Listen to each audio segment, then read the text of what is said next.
शुरू होने से पहले हम ही चाहत रमेश भैया आपका बहुत बड़ा योगदान है जो आपका भाई अपने भाइयों के बीच में खड़ा है। मैं ये चाहूंगा कि चारों तरफ से एक बार रमेश भैया के नाम पे जोरदार ताली हो जाए। हो भैया, क्या बात है। जय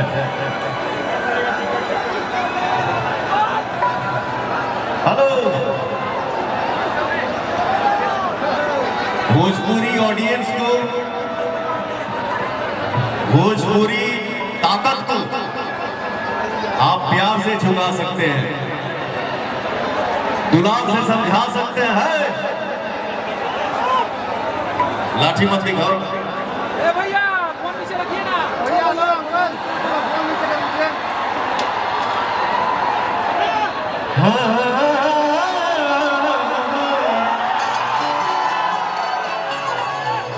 बड़ी दिन के बाद हम वही स्टेज शुरुआत करते हैं, समझ में नहीं आओ कहाँ से शुरू करें।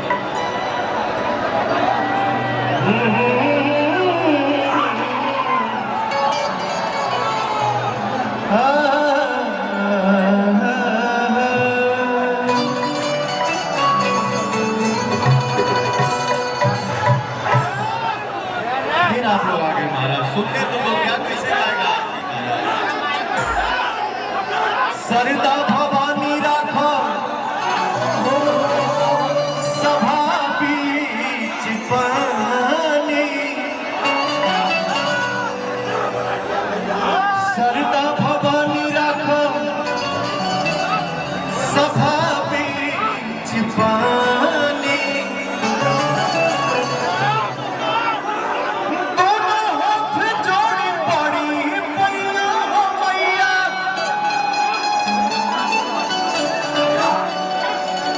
दुखिया के हित बनी दुखिया में दिन बनी, ना पूरा पढ़ाने पढ़ाई जाए। मंच पे कितना लाइट चल रहा है जरा ऑफ कर दो। मंच पे जो लाइट आ रहा है मैं ये चाहूंगा, भगत मैं ये चाहूंगा कि इस माँ के दरबार में जितने बेटे बाबू भाई आए हैं अपना मोबाइल निकालो और लाइट जलाओ। निकाल मोबाइल, जलाओ लाइट। ये हुआ प्यार। Love you. प्रेम से बोलिए पर सच्चे दरबार के। अब जला दो लाइट भैया मंच में। Thank you.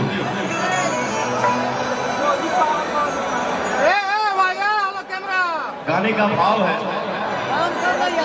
बड़ी चिंता के बात कट जंगल दिनों रात, बड़ी चिंता के बात कट जंगल दिनों रात। क्या कर भाई, बैठा बैठा सब हो जाए, बैठा जौन हो गया हो ना हो या ना हो गया कोई ना बैठा। ओ हमें कटल चटनियों के पेड़ माई हो, ओ हमें कटल चटनियों के पेड़ माई हो, बोल कहाँ होई बसेर माई हो, बोल कहाँ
चिंता के बात करते जंगल दिनों रात वो हमें कटल जाता लिलियों के पेड़ माई हो। मैं ये चाह रहा हूँ कि पौनवा के साथे साथे आप लोग भी गावल जाए।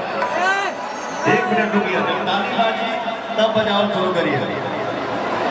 आप लोग पीछे से कहीं आ जा, कैसे कहीं आ जा, सुनवा जाता ना हो, खाली ठेला ठेली गिरा गिरी होता रहता था। गाओ जा बोला कहाँ होई तारो बसेर माई हो।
और लड़का का कहला सर हर किन्नी मिया जाती धरती से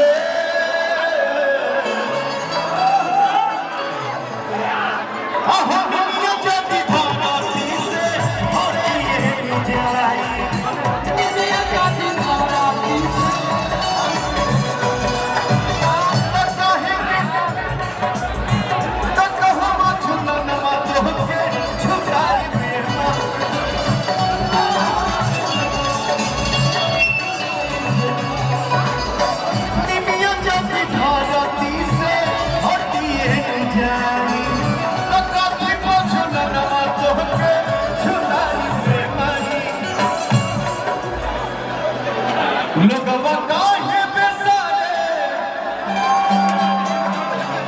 लोगवा काहे बेसारे तुमसे रे रमाई हो। बोल कहाँ होई तारो बसेर माई हो।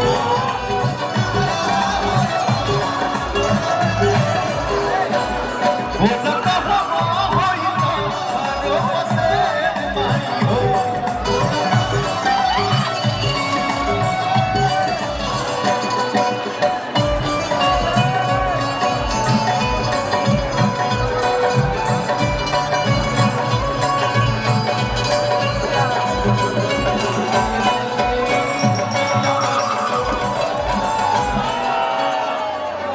माँ के दरबार में सब लोग खड़ा है, हर कोई किसी को हर किसी को दुआ दे सकता है।